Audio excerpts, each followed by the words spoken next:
ஓம் கணபதி மகா கணபதி யாம் வசமானா போல் என் வசமந்தனுக்கு செய்வா. வணக்கம் கிருஷ்ண சகோ விளையாட்டு வீரர்களே. நம்ம பார்க்க போறது நம்மளோட 8வது மேட்ச், வேர்ல்டு கப்போட 11வது மேட்ச்.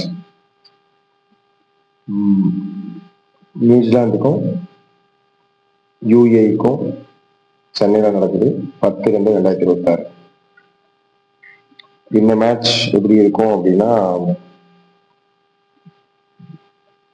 கிட்டத்தட்ட ஒன் சைடு கூட சொல்லிக்கலாம், எல்லாரும் யோசிக்கிற மாதிரி தான் இருக்கலாம். இந்த மேட்ச் 70% மேல வந்து நியூசிலாந்து ஸ்ட்ரென்த்தா இருக்காங்க. ஸோ அது எந்த அளவுக்கு ஒன் சைடா இருக்குமோ அந்த அளவுக்கு ஒன் சைடு 70%. இந்த மேட்சோட பிளேயர்ஸோட இடையே பார்த்துருவோம். Cleveland player strategy. விக்கெட் கீப்பரை பொறுத்த வரைக்கும் நான் இந்த மேட்ச்ல வந்து டி ஷைஃபர்ட்டோ எஃப் ஆனாலும் சூஸ் பண்றேன். யூஏ சைடு நான் சூஸ் பண்ணல. டி சைஃபர்ட், எஃப் ஆரன் இவங்க நல்ல பிக்கா வச்சுக்கோங்க. பேட்ஸ்மேன்ல சச்சின் ரவீந்திரா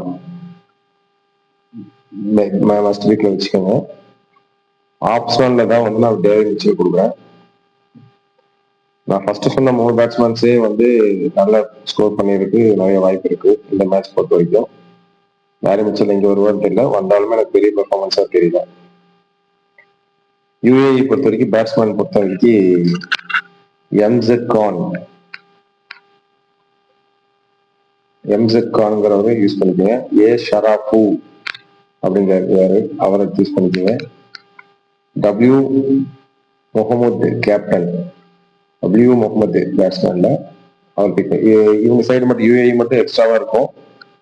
காரணம் அவங்க இனி ஃபர்ஸ்ட் மேட்ச் ஆடல, அதனால பிளேயர்ஸ் கொஞ்சம் எக்ஸ்ட்ராவா தெரியல. வராதவங்கள ஸ்கிப் பண்ணிட்டு மட்டும் சூஸ் பண்ணிங்க. நான் சொன்ன மாதிரி ஆல்ரவுண்டர்ஸ்ல நியூசிலாந்துல என்னை பொறுத்த வரைக்கும் ரொம்ப நல்லா இருக்குன்னு கேட்டீங்கன்னா ஜிம்மி நீசன் நல்லா இருக்கு. ஆனா போன மேட்ச் அவருக்கு நல்லா இருந்தது, அவர் செயல்படல. அதே நல்லா இருக்குது, நம்ம நல்லா இருக்கிற கேட்டகரியில அவர் ரொம்ப நல்லா கொடுத்தாரு. மேபி இந்த மேட்ச் வந்து சிறப்பா செயல்படலாம் இருந்தாருன்னா.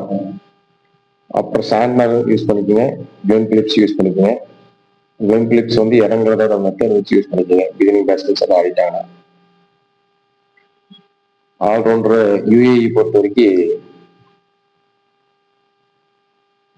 ஹெச் கௌசிக்னு ஒருத்தர் இருக்காரு, அவர் பிக் பண்ணிக்கோங்க. எம் அர்ஃபான் அப்படின்னு ஒருத்தர் இருக்காரு, அவர் பிக் பண்ணிக்கோங்க.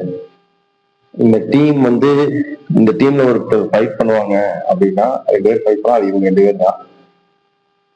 இவங்க இந்த டீமுக்காக என்ன பெஸ்டா பண்ண முடியுமோ அதை பண்ணுவாங்க. அதே மாதிரி டி பராஷர் அப்படிங்கிற இருக்காரு, அவர் பிக் பண்ணிக்கோங்க.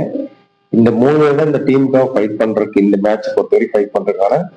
நான் யூஏ பொறுத்த வரைக்கும் ஆளுங்களே போட விரும்பலப்பா, ஒரு 2 பேர்த்து தான் போட விரும்புறேன், இல்ல 3 பேர்த்து தான் போட விரும்புறேன்னா இல்ல 3 பேர்த்து போட்டுக்கோங்க. 3 பேர்த்துல யார் இல்லாம போறாங்கன்னு தெரியாது, அதுக்கேற்ற மாதிரி பாத்துக்கோங்க.